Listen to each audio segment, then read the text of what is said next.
everyone, welcome to the revision of Unit 4 Performance of a Contract. अब देखो simple सी बात है, परफॉर्मेंस ऑफ अ कॉन्ट्रैक्ट मतलब क्या, ये यूनिट तुमको क्या बताना चाह रहा है? तो जो वादा किया था वो वादा निभाना पड़ेगा. तो अभी performance is categorised into two categories, actual performance and attempted performance.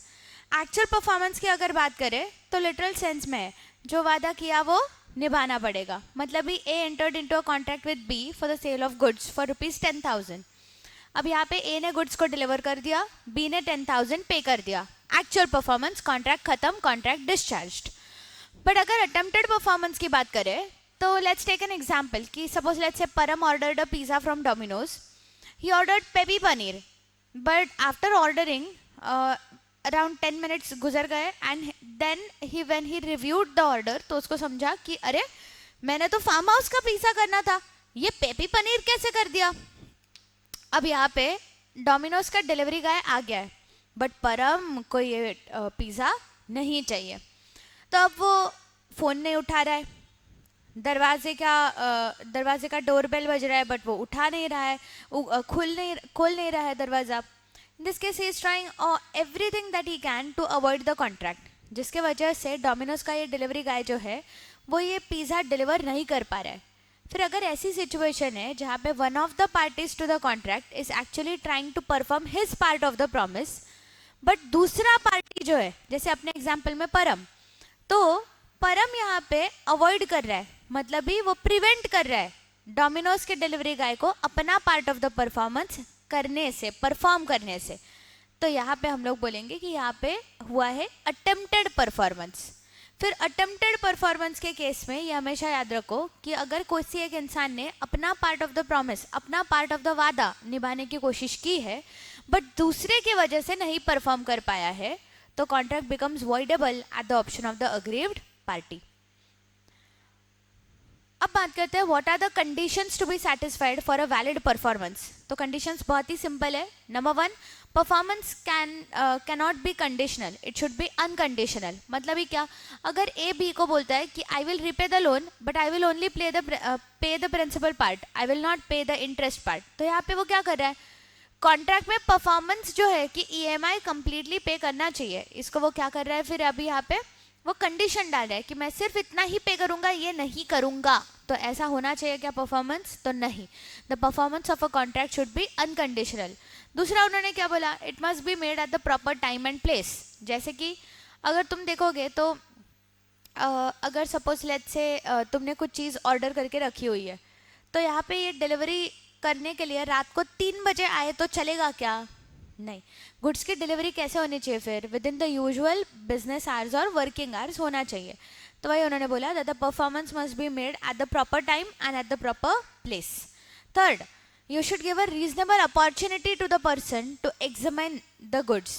फिर यहाँ पे उन्होंने एक बहुत अच्छा एग्जाम्पल दिया है कि ए और बी दोनों के बीच में कॉन्ट्रैक्ट हुआ था that A was going to deliver 1000 kgs of wheat to B. अब यहाँ पे ए ने गुड्स को डिलीवर करने के बाद बी को टाइम देना चाहिए कि वो इन 1000 kg ऑफ गुड्स को क्या करे, तो उसको एग्जामिन कर सके कि ये पक्का बराबर से और उसी क्वालिटी के आए हैं ना जिस क्वालिटीज़ के हमने ऑर्डर किए हैं. नंबर 4 उन्होंने क्या बोला, it must be made for the whole of the obligation. Meaning क्या, पूरा का पूरा कॉन्ट्रैक्ट, 100% ऑफ द कॉन्ट्रैक्ट जो कि तुम्हारा पार्ट था वो तुमको खत्म करना है, तो ही हम बोलेंगे that it is a valid performance of the contract. जैसे अगर तुम्हारा कॉन्ट्रैक्ट हुआ है किसी एक पर्सन के साथ जहाँ पे you are going to perform that for that person for suppose let's say 4 weeks, तो जब तुम पूरे 4 वीक्स के लिए परफॉर्म करते हो तभी हम बोलेंगे कि 100% पूरा ऑब्लिगेशन, पूरा ड्यूटी तुमने तुम्हारा परफॉर्मेंस निभा दिया है, तुमने तुम्हारा वादा पूरी तरीके से निभा दिया है. This are the 4 essential elements of a valid contract. अब बात करते हैं next, by whom a contract is to be performed. Contract perform कौन कौन कर सकता है? तो नंबर 1, अ प्रॉमिसर हिमसेल्फ. अब इसका एग्जाम्पल लेते हैं. सपोज लेट्स से मैंने कॉन्ट्रैक्ट में एंटर किया with Leonardo da Vinci to buy a painting of Mona Lisa. अब देखो यहाँ पे कॉन्ट्रैक्ट किसके बीच में हुआ? मेरे और लियोनार्डो डा विंची के बीच में हुआ. अब कॉन्ट्रैक्ट किस चीज़ का था? मोनालिसा की पेंटिंग का था। अब कल चल के सपोज लेट से यहाँ पे लियोनार्डो डा विंची जो है वो गुजर गए। फिर in this case Leonardo D Caprio ने मोनालिसा का पेंटिंग मुझे बना के दे दिया, तो चलेगा क्या? नहीं। वाई? बिकॉज जब मैंने कॉन्ट्रैक्ट में एंटर किया तो मैंने किसके साथ कॉन्ट्रैक्ट में एंटर किया था? लियोनार्डो डा विंची के साथ कॉन्ट्रैक्ट में एंटर किया था। The contract in this case was related to the personal skill of that painter. Leonardo da Vinci के पर्सनल स्किल के बेसिस पे मैंने यहाँ पे इस कॉन्ट्रैक्ट में एंटर किया था। तो कल चल के अगर कोई डी कैप्रियो अगर मेरा पेंटिंग बना के मुझे दे रहा है तो मुझे चलेगा क्या? नहीं। फिर अगर आपका कॉन्ट्रैक्ट ऐसा है जहाँ पे इट इन्वॉल्व्स पर्सनल स्किल, तो वहाँ पे उस कॉन्ट्रैक्ट को उसी पर्सन ने निभाना है जिस पर्सन के साथ आपने कॉन्ट्रैक्ट में एंटर किया था। जैसे अपने केस में if I had entered into the contract with Leonardo da Vinci, the contract which involves personal skill, that contract is to be performed by Leonardo da Vinci himself. अगर वो किसी तरीके से परफॉर्म नहीं कर सकते, जैसे उनकी डेथ हो गई, पैरालिसिस हो गया, कुछ भी हो गया, तो the contract will get discharged, contract void हो जाएगा। दूसरा कोई इंसान अब उनके बिहाफ पे ये कॉन्ट्रैक्ट परफॉर्म नहीं करेगा। नेक्स्ट आता है point number 2, that is an agent. तो वेर एवर पॉसिबल अगर प्रिंसिपल ने अपना काम एजेंट को डेलीगेट किया है तो डेलीगेंट जो एजेंट है ये भी प्रिंसिपल के बिहाफ में कॉन्ट्रैक्ट्स में एंटर कर सकता है और कॉन्ट्रैक्ट्स को निभा सकता है, परफॉर्म कर सकता है। Number 3 talks about the legal representatives. तो यहाँ पे उन्होंने क्या बोला? अगर आपका कॉन्ट्रैक्ट ऐसा है which involves a personal skill, तो ये लीगल रिप्रेजेंटेटिव भी नहीं कर सकता है, कॉन्ट्रैक्ट डिस्चार्ज हो जाएगा अगर प्रॉमिसर को कुछ हो गया तो। बट अगर आपका कॉन्ट्रैक्ट ऐसा है जहाँ पे it does not involve any personal skill, फिर ऐसे केस में अगर प्रॉमिसर के जगह पे उसका लीगल रिप्रेजेंटेटिव इस कॉन्ट्रैक्ट को निभाता है तो भी ये कॉन्ट्रैक्ट वैलिड होगा। जैसे सपोज लेट से आपने ग्रोसरी स्टोर वाले भैया से पूरे महीने का राशन ऑर्डर किया था। अब यहाँ पे ग्रोसरी स्टोर वाले भैया चल बसे, मतलब भी वो गुजर गए, तो in this case grocery store वाले भैया के जो लीगल हेयर है उसने आपका ये पूरा ऑर्डर जो है वो पूरा करके दिया, चलेगा क्या फिर? यस, चलेगा। The contract will be valid. Why? Because it does not involve any personal skill.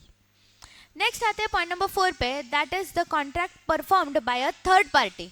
तो इसका एक एकदम अच्छा एग्जाम्पल है। तो देखो हुआ क्या, ए एंड बी दोनों के बीच में कॉन्ट्रैक्ट हुआ था जहाँ पे बी वॉज सपोज टू पे 50,000 रुपीज टू ए। अब B in this case was unable to make the payment, वो पेमेंट नहीं कर पा रहा था। ये देख के बी की जो गर्लफ्रेंड थी सी, उसको दया आ गई, उसने बोला कि क्यों ना मैं पे कर दूँ ये पैसा, इसीलिए उसने पूरे 50,000 ए को दे दिए। फिर इन दिस केस अब बी के बिहाफ पे बी का प्रॉमिस किसने निभाया? सी ने निभाया। Who is C? To the contract between A and B, C is a third party. तो वही उन्होंने यहाँ पे दिया है कि समटाइम्स द कॉन्ट्रैक्ट में even be performed by a third party. अब आते हैं पॉइंट नंबर 5 पे, which talks about the joint promisors. Now this is important. अब पहले पढ़ लेते हैं कि जॉइंट प्रोमिसर्स की कॉन्सेप्ट मतलब एग्जैक्टली है क्या। तो suppose let's say A, B and C तीनों ने मिलके डी से लोन लिया है, तो यहाँ पे ये लोन को रीपे करने की रिस्पॉन्सिबिलिटी भी किसकी? ए, बी एंड सी तीनों की मिलके, मतलब ही A, B and C in this case are the joint promisors between the contract that they have entered into with D. फिर कभी कभी ये जॉइंट प्रोमिसर्स जो है वो अगर किसी कॉन्ट्रैक्ट में एंटर करते हैं तो ये जॉइंट प्रोमिसर्स को भी अपने सारे लाइबिलिटी अंडर द कॉन्ट्रैक्ट उनको फुलफिल करनी पड़ती है ऑन बिहाफ ऑफ देमसेल्व्स और on behalf of the other joint promisors. मतलब इन जॉइंट प्रोमिसर्स की लाइबिलिटी कैसी है? Joint and several. देखो यहाँ पे उन्होंने काफ़ी सारे केसेस कवर किए हैं related to a joint promisor, तो वो हम लोग एक बार फटाफट से डिस्कस कर लेंगे।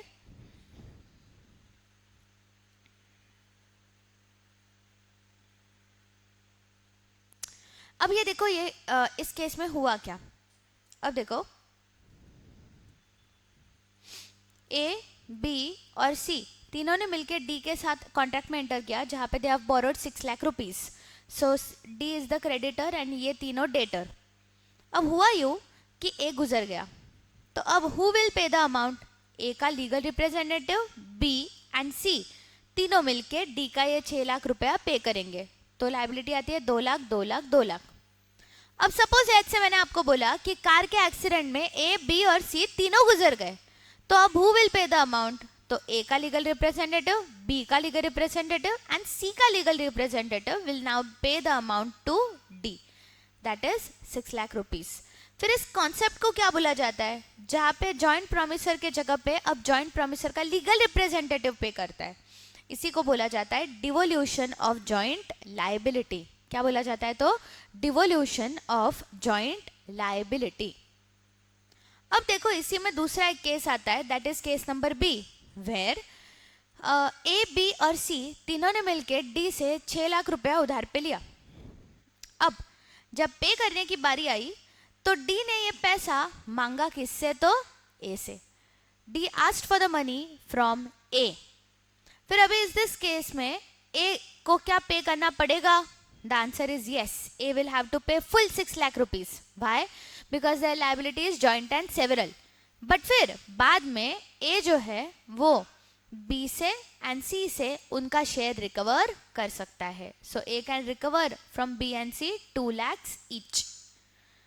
समझ में आया तुमको? फिर नेक्स्ट अभी आता है case number C. Now what does case number C talks about? तो इसमें उन्होंने ऐसे बोला, suppose let's take an example again. तो ए, बी और सी तीनों ने मिलकर डी से 6 लाख रुपीज उधार पे लिया. बट लेकिन बाद में समझ में आया कि सी और डी तो मेले में बिछड़े हुए भाई निकले, अब अपने ही भाई से पैसा थोड़ी मांगेगा. तो डी ने सी को बोला कि भाई तू रहने दे, तू मत पे कर, मैं ए और बी से मांग लूंगा. तो अभी यहाँ पे D asked for the money from A and B. A and B को पे करना पड़ेगा. अब in this case A and B को पूरा 3 लाख 3 लाख ऐसे पे करना पड़ेगा. सी विल पे 0. बट फिर ए 1 लाख, बी 1 लाख, ऐसे करके A and B can recover the amount from C. अब आते हैं पॉइंट नंबर डी पे. Suppose let's say A, B and C तीनों ने मिलके पैसे उधार पे लिए फ्रॉम डी. अब इसमें से जो बी है he makes a default in paying the amount. वो डिफॉल्ट किया, उसने पे नहीं किया. फिर अभी इन दिस केस क्या ये बैड डेट होगा? The answer is no. फिर अभी इन दिस केस ए जो है वो एंड सी दोनों मिल के बी के इस शेयर को आधा आधा बांटेंगे और पे करेंगे. So A's liability will be 3 lakhs and C's will be 3 lakhs. Same is the case of insolvency. देखो यहाँ पे मैंने एक केस कवर किया है इंसॉल्वेंसी का. Suppose let's say B insolvent हो गया, बी इंसॉल्वेंट हो गया and only 50 paise in a rupee could be recovered from him. मतलब ही क्या, ये 2 लाख में से सिर्फ 1 लाख की रिकवरी हो पाई. फिर कैसे होगा पेमेंट?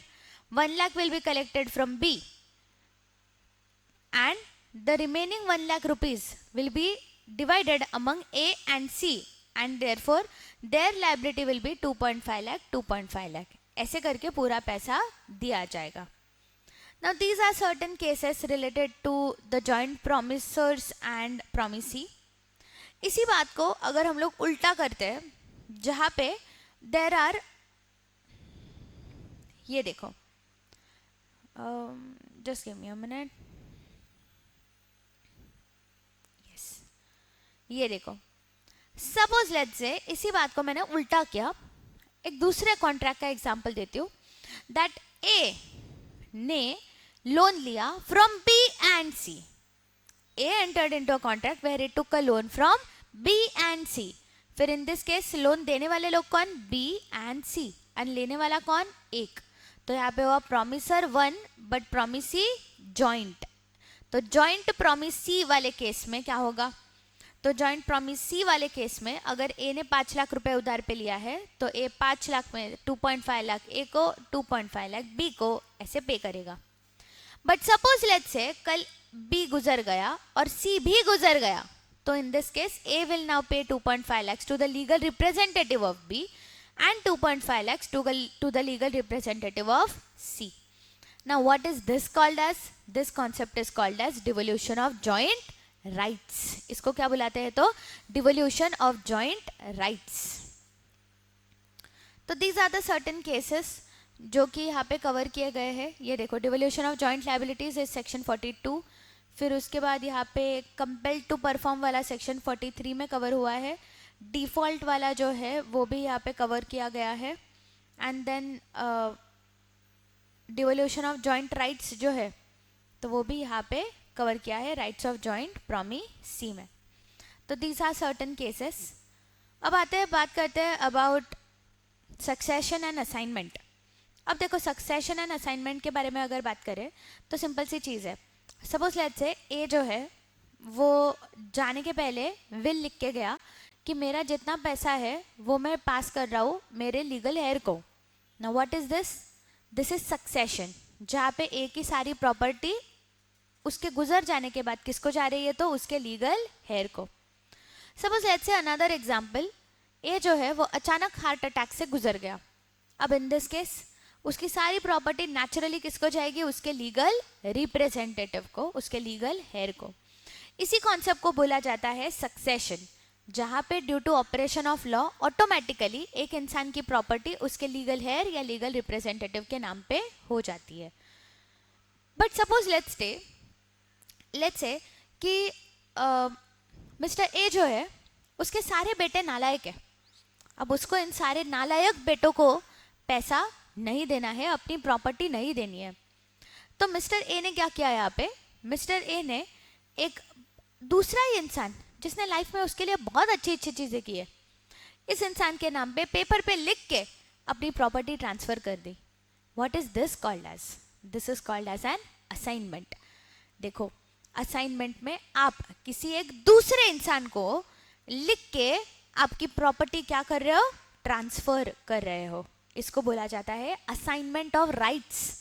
आपने यहाँ पे क्या किया? आपका राइट, आपका अधिकार, आपकी असेट को आपने क्या किया? किसी एक दूसरे ही नाम के इंसान पे क्या कर दिया? असाइन कर दिया है. So this is the basic difference between assignment and succession, जहाँ पे सिंपल है कि सक्सेशन जो होता है वो लीगल हेयर को, लीगल रिप्रेजेंटेटिव को automatically by the process of law हो जाता है. Whereas असाइनमेंट में आपको स्पेसिफिकली डॉक्यूमेंट लिख के देना पड़ता है that you want to assign this particular property to this XYZ person. फिर यहाँ पे उन्होंने एक चीज़ बोली है कि जब भी असाइनमेंट होता है तो असाइनमेंट सिर्फ और सिर्फ बेनिफिट का हो सकता है. मतलब भी क्या? सिर्फ और सिर्फ एक असेट का हो सकता है. कभी भी असाइनमेंट जो है वो लायबिलिटी का नहीं होता है. क्यों? बिकॉज सपोज लेट्स से अब कल जाके मिस्टर ए ने मिस्टर एक्स, जिसने उसके लिए लाइफ में अच्छा किया है, उसके नाम पे उसने अपने प्रॉपर्टी असाइन कर दी. फिर इन दिस केस अगर सपोज लेट्स से उसने उसकी लायबिलिटी भी असाइन कर दी, तो व्हाई वुड मिस्टर एक्स पे for his liability? He will not. And therefore assignment जो है वो हमेशा सिर्फ और सिर्फ बेनिफिट का होता है, लायबिलिटी का नहीं होता है. If it is an assignment where the benefit is coupled with a liability, तो इन दैट केस ये बेनिफिट भी असाइंड नहीं हो सकता. मतलब ही क्या?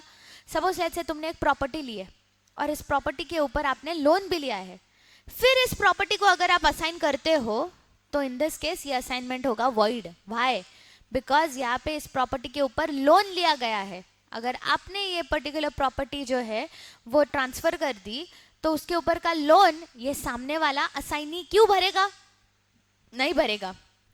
And therefore the assignment is only of benefit, never of a liability.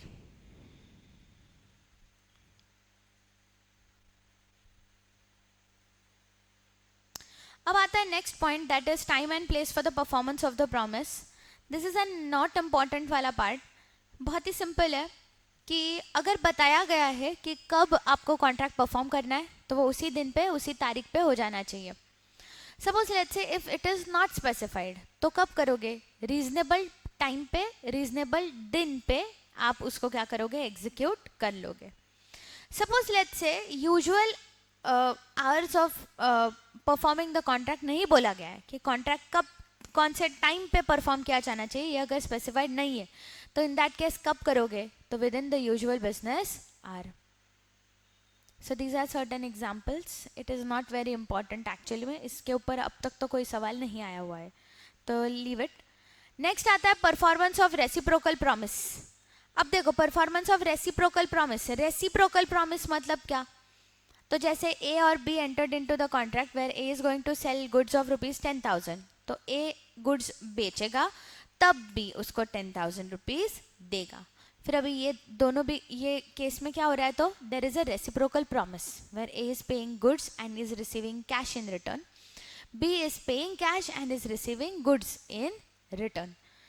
तब उसी के रिलेटेड कुछ पॉइंट्स उन्होंने बोले हैं, जहाँ पे नंबर 1 पॉइंट आता है, promisor is not bound to perform unless the reciprocal promisee is ready and willing to perform. जैसे कि A and B entered into the contract for the supply of goods for ₹10,000. अब ए goods तब तक supply नहीं करेगा जब तक B इन गुड्स का पेमेंट करने के लिए रेडी नहीं है. यही उन्होंने यहाँ पे बोला है. नेक्स्ट आता है order of performance of reciprocal promise. Meaning क्या? अगर आपके कॉन्ट्रैक्ट में किस ऑर्डर में, किस ऑर्डर में कॉन्ट्रैक्ट को कैसे परफॉर्म करना है ये बोला गया है, तो contract is to be performed in the same manner. अब ये कंस्ट्रक्शन वाले कंपनीज में ज़्यादा फॉलो किया जाता है. If you purchase a flat और a commercial space in a under construction building, WIP building में आप अगर लेते हो, तो इन दिस केस जनरली आपके अग्रीमेंट्स पे लिखा हुआ रहता है कि 25% कंप्लीट हुआ तो इतना टक्का कंसिडरेशन का आ जाना चाहिए, 50% हुआ तो पूरी टोटल कॉस्ट का इतना खर्चा, इतना पैसा आ जाना चाहिए, ऐसे लिखा हुआ रहता है. So what is this then? The order of performing the reciprocal promise in this case is fixed. 25% किया तुम भी 25% पे करो, 50% किया तुम भी 50% पे करो. तो this is what you called as order of performance of reciprocal promise. Third आता है liability of the party preventing the event on which the contract is to take effect. अब देखो यहाँ पे A and B entered into the contract, जहाँ पे A ने B को बोला कि मैं तुझे गुड्स लाके दूंगा. तो एज वी वर डिस्कसिंग, ए ने बी को बोला कि मैं तुझे गुड्स लाके दे दूंगा, तो इन गुड्स को शिप के थ्रू कहीं पे भिजवाने थे. सपोज लेट्स से कोलकाता भिजवाने थे. तो अब यहाँ पे बी जो है वो इन गुड्स को तब तक नहीं बेच पाएगा और भेज पाएगा शिपमेंट को जब तक ए गुड्स लाके नहीं दे देता है. तो यहाँ पे the contract is actually dependent on A to perform first. A जब गुड्स लाके देगा तब बी इन गुड्स को शिपमेंट के थ्रू भेज पाएगा. तो इन दिस केस अगर ए गुड्स नहीं लाके देता है तो in this case B can actually avoid the contract. मतलब ये क्या, the contract becomes voidable at the option of B. तो ये वाला पॉइंट हुआ actually. Effect of default as to that promise which should be first performed in contract consisting of reciprocal promises. And फिर आता है ये वाला liability of the party preventing the event on which the contract is to take effect. अब देखो यहाँ पे उन्होंने एक बहुत ही अच्छा एग्जाम्पल दिया है कि दो पार्टीज है, दोनों के बीच में कॉन्ट्रैक्ट हुआ था related to the sale of timber, जहाँ पे सेलर को बोला हुआ है बायर ने कि सारे टिम्बर जो है उसको कट करके, उसको कॉर्ड करके, मतलब उसका गट्ठा बना के रखना, तब मैं इसको खरीदूंगा. लेकिन अभी यहाँ पे सेलर जो है वो इस टिम्बर का गट्ठा नहीं बनाता है. फिर ऐसे केस में बायर ने जितना बोला उतना सेलर ने किया क्या? नहीं. फिर in this case the buyer gets a right to avoid the contract. मतलब ये क्या, the contract becomes voidable at the option of the buyer. These are certain cases related to the reciprocal promises. और अब आता है इसमें से जो इम्पॉर्टेंट वाला पॉइंट है, that is effect of failure to perform at a time which is fixed in a contract in which time is an essential element. अब देखो बहुत ही सिंपल सा एक्चुअली ये एक पॉइंट है, बट कंफ्यूज करता है बच्चों को बहुत बार. तो इसको एकदम अच्छे से लर्न करना. इसका एक डायग्राम बना लेते हैं, डायग्राम भी नहीं, फ्लो चार्ट बना लेते हैं. ये फ्लो चार्ट तुम अपने एंड पे लिख सकते हो, स्निप निकाल के रख सकते हो. It's up to you what to do. चलो अपन बना लेते हैं directly.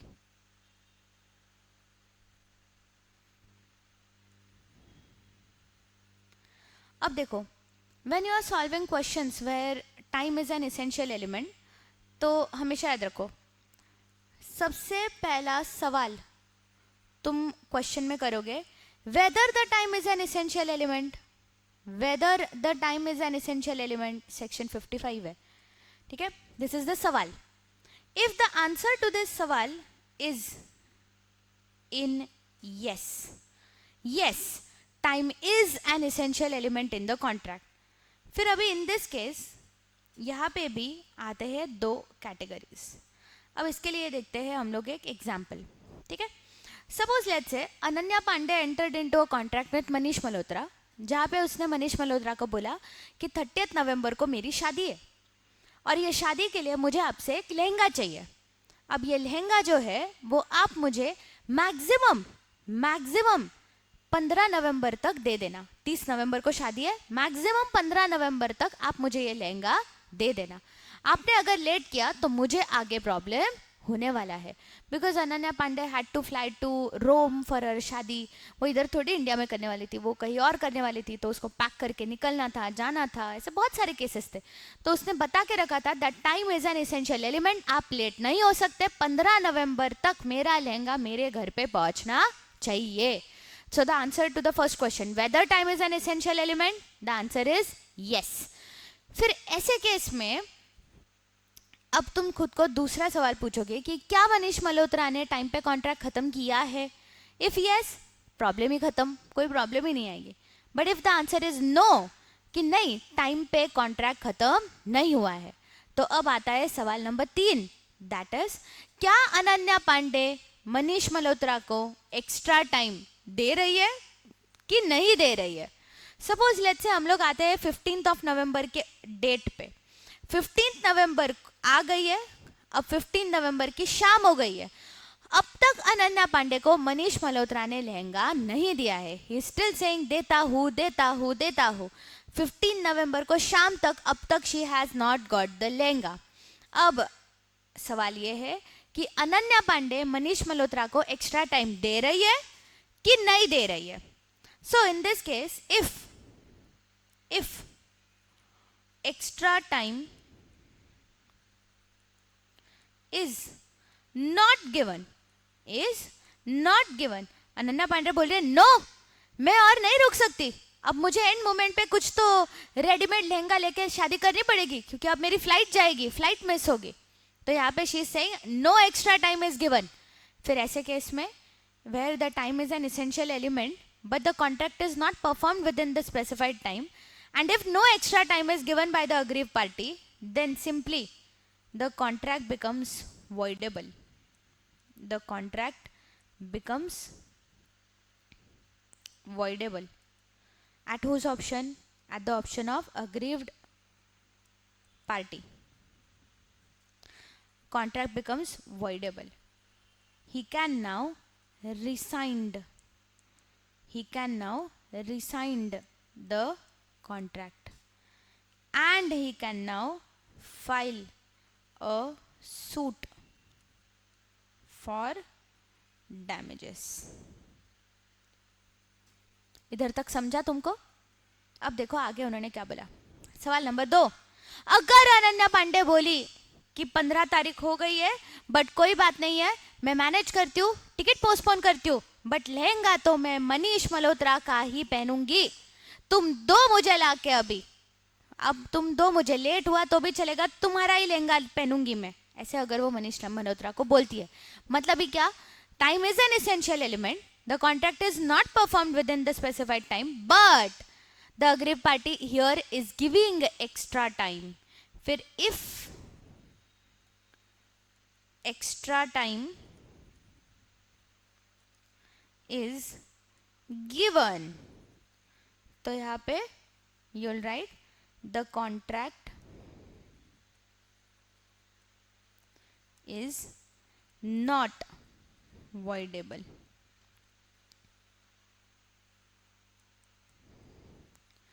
Cannot rescind the contract, cannot rescind the contract, and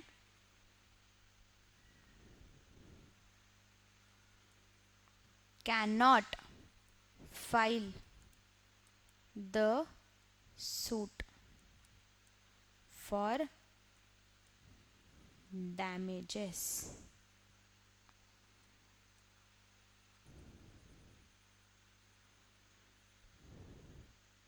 yes, इधर तक समझ गया है सबको? तुम लोग इसको मार्क भी कर लो. The contract is not voidable now. The person cannot rescind the contract and cannot even file the suit for damages. तो सिंपल सी बात है. अब आते हैं second part of the question पे, जहाँ पे suppose let's say you ask yourself a question whether time is an essential element, and अगर answer to this question comes as no, time is not an essential element, फिर यहाँ पे इन this case number 1 contract is not voidable. होता है ऐसे, बहुत सारे contract ऐसे होते हैं जहाँ पे अगर दिए हुए टाइम पे नहीं निभाया गया तुरंत तो थोड़ा टाइम एक्स्ट्रा दिया जाता है, because time is not an essential element. यहाँ पे ऐसे कुछ नहीं है कि एक दिन लेट होने से बहुत जगबुडी होने वाली है, वैसे कोई चीज़ है नहीं. तो time is not an essential element. फिर ऐसे केस में contract is not voidable, the aggrieved party cannot rescind the contract,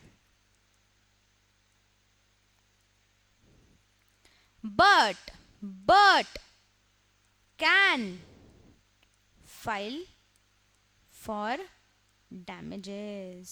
मतलब क्या, damages की एक क्लेम कर सकते हैं.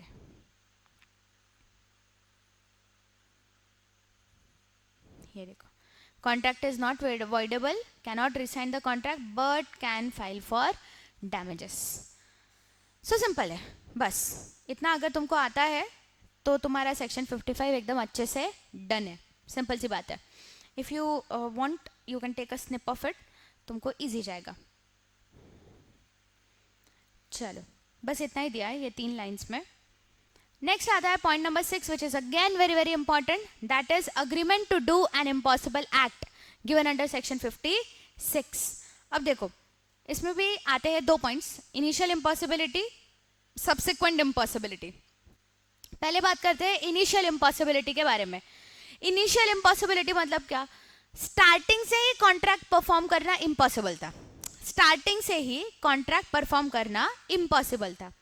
फिर ऐसे केस में नंबर 1, अगर it is known to both the parties, जैसे फॉर एग्जाम्पल मैंने हर्ष के साथ कॉन्ट्रैक्ट में एंटर किया, जहाँ पे हर्ष मुझे बोल रहा है कि मैम आप अगर मुंबई टू गोवा फ्लाइट से जा रहे हो तो उससे कम टाइम में मैं मुंबई टू गोवा साइकिल से पहुंच जाऊंगा. मुझे बताओ, इन दिस केस मुझे भी समझ में आ रहा है, हर्ष को भी समझ में आ रहा है कि this contract can not be completed, it is not possible to do.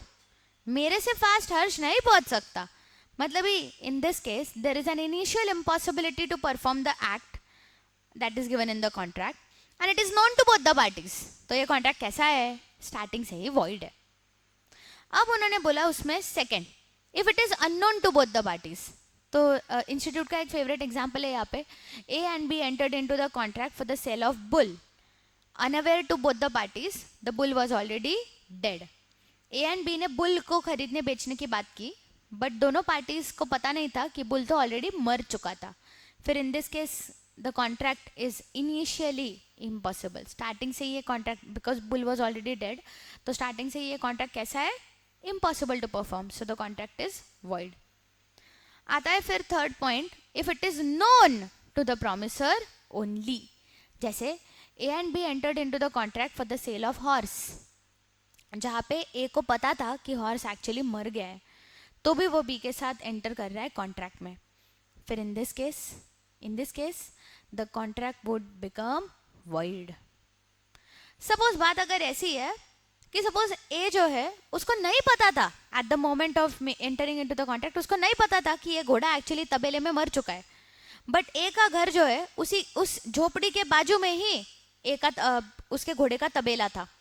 मतलब ही अगर वो अपने घर से ताकता झाकता भी तो भी उसको समझ जाता कि अरे घोड़ा तो तबेले में मरा हुआ है. फिर अगर रीजनेबल डिलीजेंस से भी पता हो सकता था कि subject matter is already dead, फिर ऐसे केस में भी ये कॉन्ट्रैक्ट कैसा है, वॉइड है. अब तुम बोलोगे मैम लेकिन इनिशियल इम्पॉसिबिलिटी के जो 3 केसेस आपने मुझे बताए, known to both parties, unknown to both parties and known to promisor only, तीनों भी तो सेम है, इसमें क्या अलग है फिर?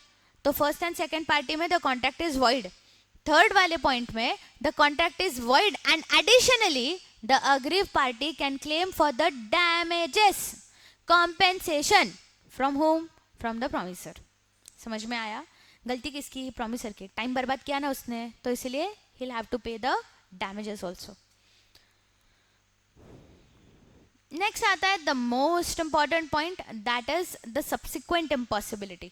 सब्सिक्वेंट इम्पॉसिबिलिटी को ही बोला जाता है supervening impossibility and it is also called as post contractual impossibility. अब इसमें एग्जैक्टली बोला क्या गया है? तो सपोज लेट्स से कॉन्ट्रैक्ट जब हुआ तब ये कॉन्ट्रैक्ट वैलिड था, बट कुछ एक इवेंट के हो जाने के वजह से अब ये कॉन्ट्रैक्ट हो गया है वॉइड, या फिर लॉ में चेंज आ जाने के वजह से ये कॉन्ट्रैक्ट हो गया है वॉइड। तो फिर इन दिस केस हम क्या बोलेंगे? That the contract has become impossible to perform due to supervening impossibility. जैसे for example A and B entered into the contract जहाँ पे A is of Maharashtra, B is of Gujarat. दोनों ने कॉन्ट्रैक्ट में enter किया for the sale of alcohol. अब B ने जब कॉन्ट्रैक्ट में एंटर किया तो B was actually going to sell the alcohol। Contract हुआ था on 1st of April। 10th of April को before the contract could be performed, Gujarat government ने लॉ चेंज कर दिया और बोल दिया गुजरात में अल्कोहल का ट्रेडिंग है बैंड, इलीगल, ऐसे बोल दिया। फिर अब क्या बी ये अल्कोहल बेच पाएगा? The answer to this question is no. Why?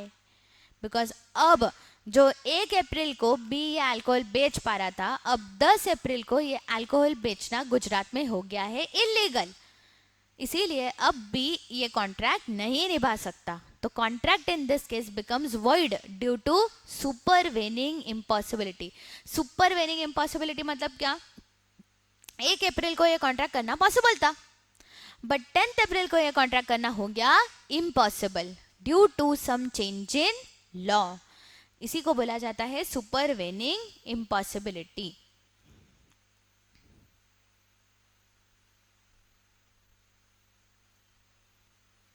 That's about it. That's about section number 56. फिर आते हैं सेक्शन नंबर 57 में। सेक्शन 57 में उन्होंने एक बोला है, it is very simple actually. देखो, reciprocal promises to do certain things that are legal and also some other things that are illegal। तो देखो यहाँ पे A entered into the contract with B, जहाँ पे A जो है वो B से B को अपना घर बेचने वाला है और बदले में B उसको 1 करोड़ की पैसे एंड 100 kgs ऑफ कोकेन बेचने वाला है। अब देखो यहाँ पे घर बेचने का कॉन्ट्रैक्ट लीगल है, कोई प्रॉब्लम नहीं, 1 करोड़ कंसिडरेशन भी लीगल है, बट 100 kgs ऑफ कोकेन के बारे में जो बात हो रही है ये हिस्सा है इलीगल। फिर ऐसे केस में ये होल कॉन्ट्रैक्ट क्या हो जाता है? तो वॉइड हो जाता है। बट अगर सिचुएशन कुछ ऐसी है जहाँ पे ये इलीगल हिस्से को कट किया जा सकता है, जैसे 100 kg कोकेन को हटा दिया, फिर इन दिस केस ये लीगल पार्ट क्या रहता है? वैलिड, और जो इलीगल पार्ट है वो वॉइड। नेक्स्ट आता है alternative promises where 1 branch is illegal. मतलब क्या? तो देखो यहाँ पे ए बी को बोल रहा है that I will pay you 1 lakh rupees, I will pay you 1 lakh rupees, और इसके बदले में तू एक तो मुझे राइस दे, नहीं तो कोकेन दे, राइस दे या कोकेन दे। अब यहाँ पे ऑल्टरनेटिव प्रॉमिस हुआ है, राइस और कोकेन। फिर यहाँ पे राइस वाला कॉन्ट्रैक्ट हुआ तो लीगल है, और अगर कोकेन वाला हुआ तो इलीगल है। तो therefore the contract in this case is void. अगर राइस बेचा तो वैलिड कॉन्ट्रैक्ट, बट अगर कोकेन बेचा तो वॉइड कॉन्ट्रैक्ट, इलीगल है क्योंकि वो।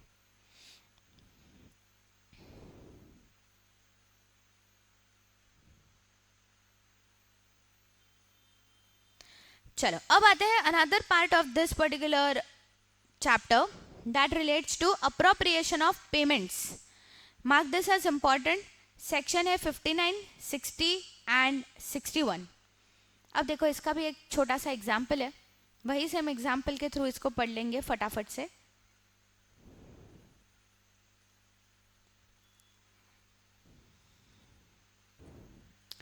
तो देखो उन्होंने अभी यहाँ पे बोला क्या, तो मयूर सर जो है उनको प्रसाद सर को काफ़ी सालों से कुछ फीस देनी है, बचा है उनका प्रोफेसर सेटलमेंट अब तक। तो 2018 का 4 लाख, 19 का 6 लाख, 2020 का 3 लाख, 21 का 2 लाख, ऐसे कर करके 2025 तक 8 लाख, ऐसे करके टोटल 40 लाख रुपीस अभी तक मयूर सर को देने हैं प्रसाद सर को। मयूर सर को देने हैं प्रसाद सर को। तो who is Mayur sir in this case? Mayur sir is the debtor. Who is Prasad sir in this case? Prasad sir is the creditor. फिर अब देखो यहाँ पे case number A, Mayur sir ने 5.1 लाख रुपीस का चेक फाड़ा है और दिया है प्रसाद सर को। अब उन्होंने यहाँ पे बोला है, उन्होंने यहाँ पे बोला है कि ये 5.1 लाख जो है it is to be used in the discharge of the debt of 2025। फिर in this case Prasad sir इस 5.1 लाख के पेमेंट को किसके अगेंस्ट, कौन से डेट के अगेंस्ट अप्रोप्रिएट करेंगे? द आंसर इज जो मयूर सर ने बोला वैसे। कैसे? जो मयूर सर ने बोला वैसे, as expressed by the debtor. फिर देखते हैं case number B, Mayur sir ने 3 लाख रुपीस का एक चेक और 2 लाख रुपीस का एक चेक, ऐसे पैसे दिए हैं प्रसाद सर को। फिर ऐसे केस में अगर स्पेसिफिक किसी एक अमाउंट के रिलेटेड पैसा दिया गया है तो वो उसी साल के डेट के अगेंस्ट एडजस्ट होगा। तो जैसे कि यहाँ पे देखो 3 लाख 2020 का, 2021 का 2 लाख। फिर अभी इन दिस केस प्रसाद सर इस अमाउंट को किसके अगेंस्ट अप्रोप्रिएट करेंगे? तो टुवर्ड्स द स्पेसिफिक डेट। ये देखो, if any amount is paid towards a specific date then it is to be appropriated against that specific date only। ये कवर्ड है कौन से सेक्शन में? तो सेक्शन 59 में। Both this cases, cases A and B, जहां पे मयूर सर ने बोला है कि किसके अगेंस्ट अप्रोप्रिएट करना है एंड मयूर सर ने स्पेसिफिक डेट के अगेंस्ट पेमेंट किया है, both of these are to be appropriated, both of these come under section 59। फिर आता है नेक्स्ट केस जहां पे मयूर सर ने 5.1 लाख का चेक प्रसाद सर को दे दिया, बट उन्होंने कुछ भी नहीं बोला है कि ये किस पर्टिकुलर ईयर के डेट के अगेंस्ट आपको अप्रोप्रिएट करना है, कुछ भी नहीं बोला है। फिर ऐसे केस में the payment is to be appropriated as indicated by Prasad sir. अब प्रसाद सर जैसे चाहे वैसे उस साल के अगेंस्ट इस पैसे को अप्रोप्रिएट कर सकते हैं। अब सोचो what would Prasad sir think? Prasad sir क्या सोचेंगे? ओल्डेस्ट टू न्यूएस्ट करेंगे कि न्यूएस्ट टू ओल्डेस्ट करेंगे? थोड़ा दिमाग लगाओ, यहाँ पे जब भी ऐसा क्वेश्चन आता है तो दिमाग लगाया करो। अब प्रसाद सर क्या सोचेंगे? मयूर सर ने तो कुछ नहीं बोला है, तो इन दिस केस कौन से डेट के अगेंस्ट करेंगे? पुराने डेट के अगेंस्ट करेंगे। क्यों सबसे पुराना डेट उठाया? क्योंकि ये पुराना डेट अब क्या हो गया है?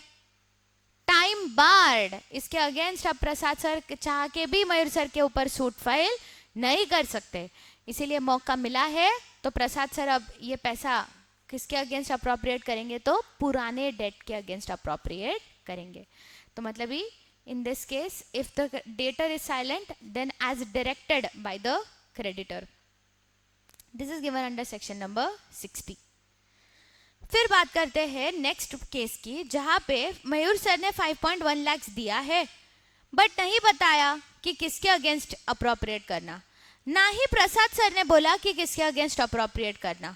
फिर ऐसे केस में you will appropriate the payment in the order of time. In the order of time मतलब क्या?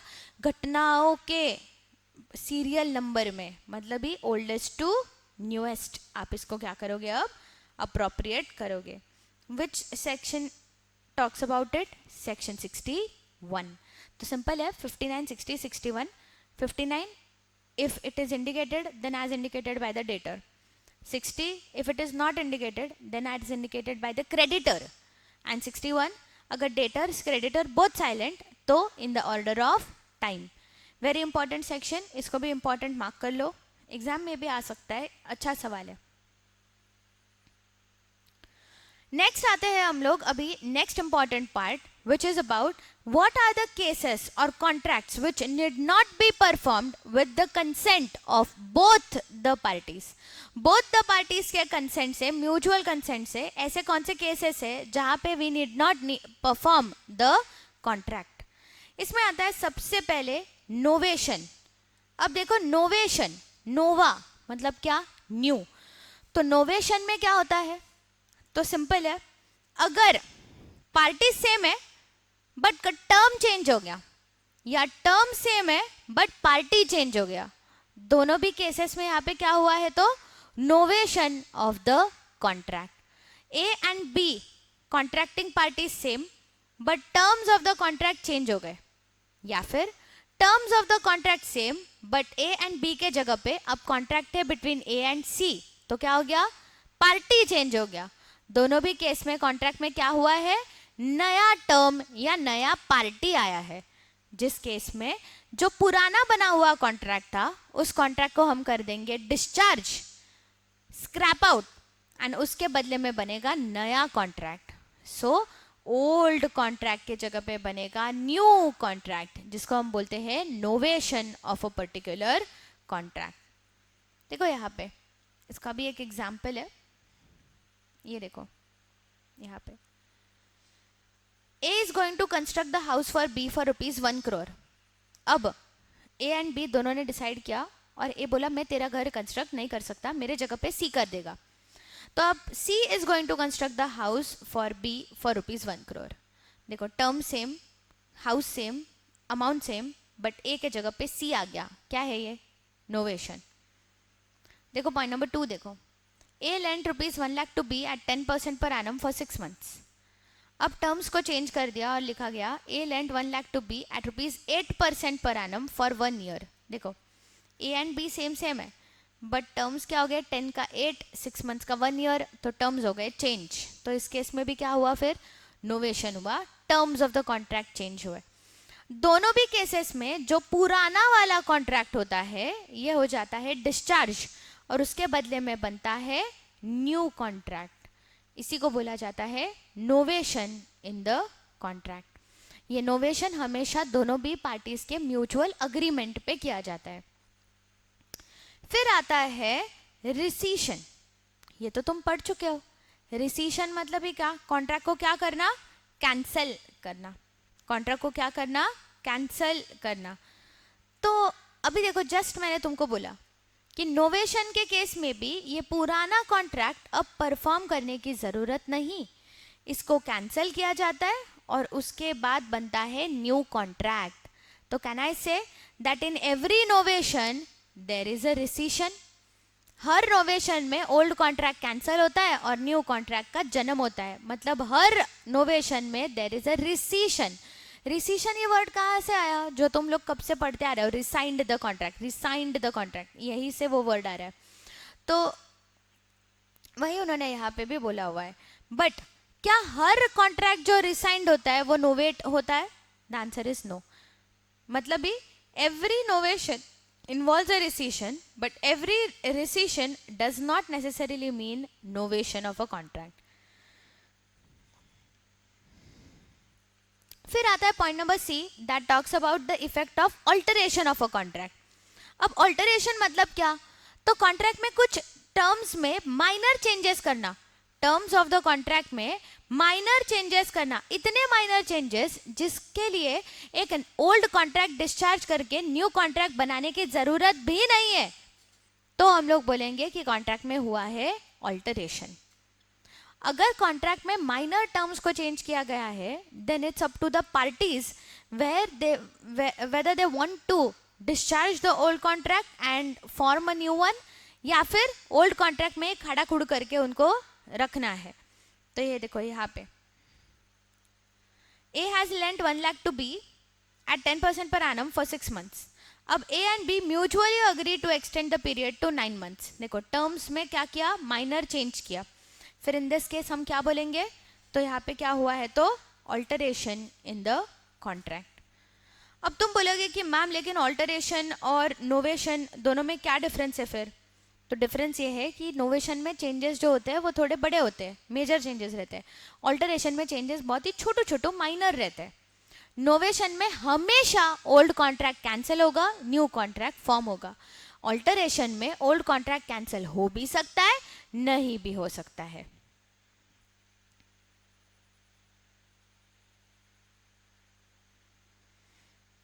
फिर आता है next point, that is रेमिशन of a promise. अब रेमिशन में देखो, इसका एक उन्होंने एग्जाम्पल जो दिया है वो बहुत अच्छा दिया है। ए ओज ₹5 lakhs टू बी, लेकिन अब ए जो है वो इंसॉल्वेंट होने वाला है। तो दिवाला निकलने के पहले उसने बी को फ़ोन किया और उसको बोला, देख मैं बैंक्रप्सी के लिए फाइल करने वाला हूँ, अभी मेरे पास 2 लाख है, ले ले, तू ले ले बस, इसके अलावा और मैं तुझे कुछ भी नहीं दे सकता। तो अब बी बोल रहा है, okay I am accepting 2 lakhs in discharge of the contract of 5 lakhs। 5 lakh ओ कर रहा था तू मुझे, बट इसके बदले में मैं सिर्फ तुझसे 2 लाख ले रहा हूँ और सारा कुछ रफा दफा कर रहा हूँ। तो यहाँ पे बी ने क्या किया, कॉन्ट्रैक्ट को रेमिट कर दिया। क्या कर दिया? रेमिट कर दिया। 2 लाख 5 लाख के बदले एक्सेप्ट कर दिए और मान लिया कि पूरा डेट डिस्चार्ज कर दिया है। This is called as remission of a contract. Next आता है section 64, mark this as important. ये बात करता है restoration of a benefit under avoidable contract. Avoidable मतलब ही क्या? अवॉइडेबल। अवॉइडेबल ऐसा कॉन्ट्रैक्ट जिसको अवॉइड किया जा सकता है। तो इसीलिए उन्होंने क्या बोला, restoration of a benefit under avoidable contract. तो तुम अपना दादाजी वाला एग्जाम्पल याद करो, सिम्बा और दादाजी वाला एग्जाम्पल याद करो तुम। देखो, सिम्बा ने कोवर्शन करके दादाजी की ये जो जमीन है वो गुंडे को बेची। दादाजी को बोला, ग्रैंड डॉटर को किडनैप किया है, ये जमीन जो है ये गुंडे को बेच दो, तो मैं ग्रैंड डॉटर को वापस तुमको दे दूंगा। दादाजी ने जब ये जमीन गुंडे को बेची तो गुंडे ने रिटर्न में दादाजी को दिए 1 लाख रुपीस। अब दादाजी शांत रहने वालों में से नहीं है। दादाजी गए कोर्ट में, उन्होंने बोला यहाँ पे ये कॉन्ट्रैक्ट में कोर्शन हुआ है, the contract is voidable and I want to rescind the contract. Court ने उनकी मानी और इस कॉन्ट्रैक्ट को कर दिया रिसाइंड। फिर ऐसे केस में ये लैंड जो है वो गुंडे को वापस देनी पड़ेगी टू दादाजी, एंड जो 1 लाख रुपीस दादाजी को मिले हैं, ये 1 लाख रुपीस अब दादाजी को वापस देने पड़ेंगे टू गुंडा। मतलब ही क्या, ऐसा बेनिफिट जो दादाजी को मिला था अंडर अवॉइडेबल कॉन्ट्रैक्ट, वो बेनिफिट अब अगर दादाजी कॉन्ट्रैक्ट रिसाइंड करते हैं तो ये बेनिफिट 1 लाख रुपीस भी दादाजी को गुंडे को वापस देना पड़ेगा। मतलब ही क्या, restore such benefit to the person from whom it was received। Next आता है point number 4, that talks about obligations of a person who has received an advantage under a void agreement और a contract that becomes void. देखो यहाँ पे, वहां पे क्या था 64 में, restoration of a benefit received under a voidable contract. 65 में क्या है, obligation to return the advantage received under a void agreement. Voidable, void, 64 voidable, 65 void. अब देखो यहाँ पे उन्होंने क्या बोला, फिर सिंपल सी बात है। देखो अपन अपने एग्जाम्पल के साथ ही कंटिन्यू करते हैं। अल्कोहल वाला एग्जाम्पल, ए एंड बी वाला एग्जाम्पल। तो ए एंड बी ने कॉन्ट्रैक्ट में एंटर किया था 1 अप्रैल को। B was going to sell alcohol, जिसके लिए ए ने उसको 5 लाख रुपए एडवांस पे कर दिया था। लेकिन 10 अप्रैल को अचानक से गवर्नमेंट ने रूल पास किया और अल्कोहल का ट्रेडिंग को कर दिया बैन और कर दिया इलीगल। फिर इन दिस केस अब ये कॉन्ट्रैक्ट क्या हो गया, वॉइड हो गया ड्यू टू सुपरवेनिंग इम्पॉसिबिलिटी। फिर ऐसे केस में जो ये एडवांस ए ने दिया है टू बी, ये एडवांस 5 लाख रुपए अब बी को क्या करना पड़ेगा, रिटर्न करना पड़ेगा टू ए। क्यों? क्योंकि क्या यहाँ पे गलती किसी भी पार्टी की थी क्या? नहीं, due to the change in law यहाँ पे ये कॉन्ट्रैक्ट हो गया है इम्पॉसिबल टू परफॉर्म। तो इसके अंडर मिला हुआ बेनिफिट जो था बी को, ये बेनिफिट भी अब बी को क्या करना पड़ेगा, रिटर्न करना पड़ेगा टू ए।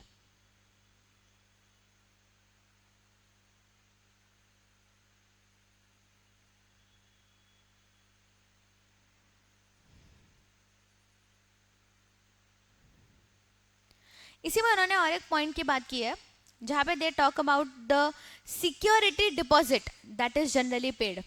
अब देखो, एडवांस जो आप पे करते हो, ये advance is always a part of the consideration. अगर 10 लाख की चीज है और 5 लाख आज आप एडवांस में पे कर रहे हो, मतलब ही कल आपको सिर्फ बचा हुआ 5 लाख ही पे करना है। मतलब ही ये 5 लाख जो आज पे कर रहे हो that is a part of consideration.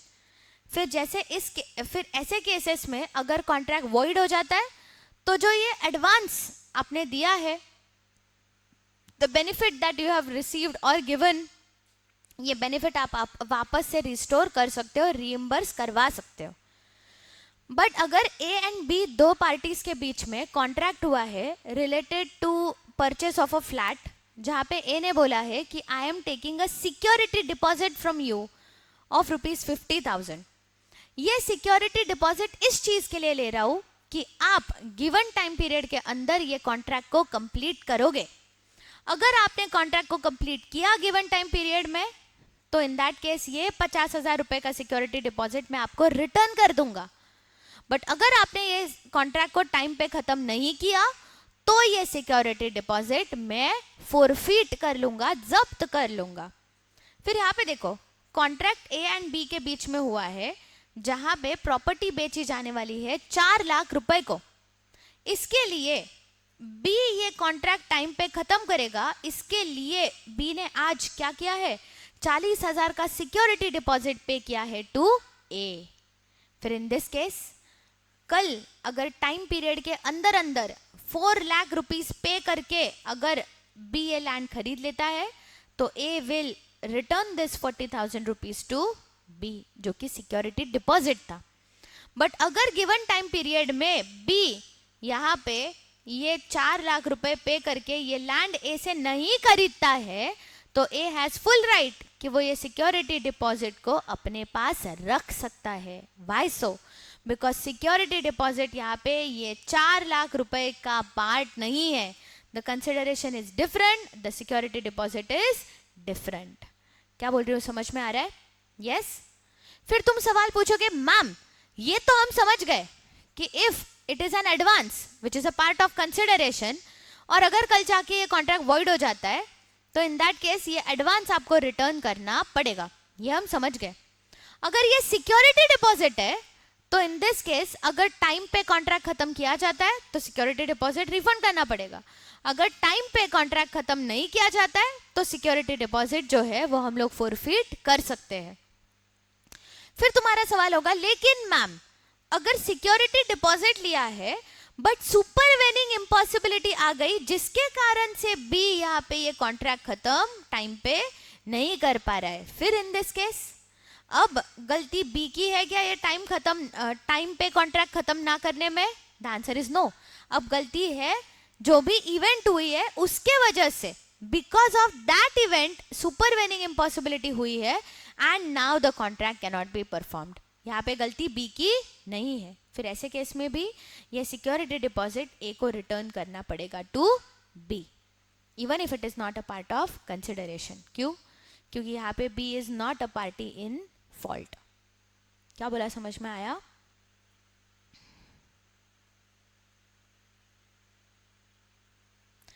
Next आता है कम्युनिकेशन ऑफ रिसीशन। मतलब ही क्या, अगर आप कॉन्ट्रैक्ट को कैंसिल कर रहे हो तो ये कॉन्ट्रैक्ट को जब कैंसिल करते हो तो इसको भी आप जैसे ऑफर एक्सेप्टेंस कम्युनिकेट करते हो उसी तरीके से आपको कॉन्ट्रैक्ट जब रिसाइन करते हो तो इसको भी कम्युनिकेट करना नेसेसरी है।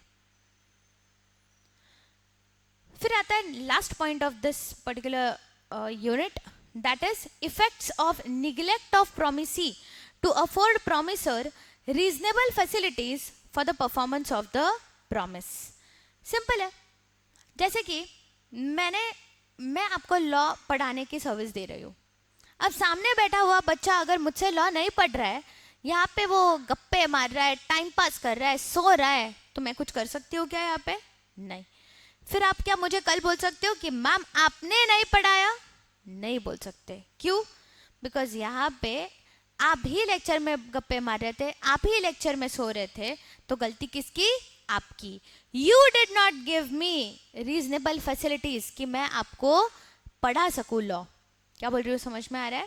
फिर ऐसे केस में द कॉन्ट्रैक्ट बिकम्स वॉइड. अब आते हैं लास्ट पॉइंट पे, that talks about discharge of a contract. तो discharge of a contract very simple unit point actually. Discharge of a contract by actual performance. A ने B को goods बेच दिए, B ने पैसे पे कर दिए, क्या हो गया? Contract discharge. कैसे? क्योंकि दोनों पार्टीज ने अपना वादा निभा दिया, तो एक्चुअल परफॉर्मेंस हुआ, इसीलिए कॉन्ट्रैक्ट हो गया डिस्चार्ज. अटेम्प्टेड परफॉर्मेंस वाले केस में डिलीवरी गाय जो है डोमिनोज का, वो परम को यहाँ पे पिज्जा डिलीवर करने की कोशिश कर रहा है, बट बिकॉज परम ये पिज्जा डिलीवर नहीं करवा रहा है, मतलब ये डिलीवरी एक्सेप्ट नहीं करवा रहा है, इसीलिए डोमिनोज के डिलीवरी गाय ये पिज्जा डिलीवर नहीं कर पा रहे. फिर ऐसे केस में ये कॉन्ट्रैक्ट भी क्या हो जाएगा? Discharge. By because of the attempted performance. फिर आता है पॉइंट नंबर 2, जहाँ पे डिस्चार्ज बाय म्यूचुअल अग्रीमेंट के बारे में बात की जाती है. मतलब ही क्या? अगर दोनों पार्टीज मिल के डिसाइड करते हैं कि उनको ओल्ड कॉन्ट्रैक्ट डिस्चार्ज करना है, न्यू कॉन्ट्रैक्ट फॉर्म करना है, या ओल्ड कॉन्ट्रैक्ट डिस्चार्ज करना है, न्यू कॉन्ट्रैक्ट अल्टर करके नया कॉन्ट्रैक्ट बनाना है, या उनको पुराना कॉन्ट्रैक्ट रेमिशन के चलते, रिसीशन के चलते कैंसिल करना है, वेव ऑफ करना है, तो भी ये पुराना वाला कॉन्ट्रैक्ट क्या हो जाएगा? Discharge by mutual agreement. Next उन्होंने बात की discharge by impossibility of performance to do it. फिर इसमें इनिशियल इम्पॉसिबिलिटी भी आएगा, सुपरवेनिंग इम्पॉसिबिलिटी भी आएगा. अगर स्टार्टिंग से ही कॉन्ट्रैक्ट इज इनिशियली स्टार्टिंग से it is impossible to perform, तो कॉन्ट्रैक्ट तुरंत डिस्चार्ज. अगर किसी एक इवेंट के चलते या लॉ के चेंजेस आने के वजह से ये कॉन्ट्रैक्ट अब परफॉर्म करना पॉसिबल नहीं है, then also the contract will be discharged due to supervening impossibility. फिर आता है discharge by lapse of time. मतलब ही क्या? गिवन टाइम पीरियड के अंदर अगर ये कॉन्ट्रैक्ट जो है वो निभाया नहीं जाता है, तो भी the contract will become void, it will be discharge. Next आता है discharge by operation of law. ए जैसे अपना फर्स्ट वाला example, I entered into a contract with Leonardo da Vinci for the purchase of Mona Lisa painting. लेकिन da Vinci मर गए.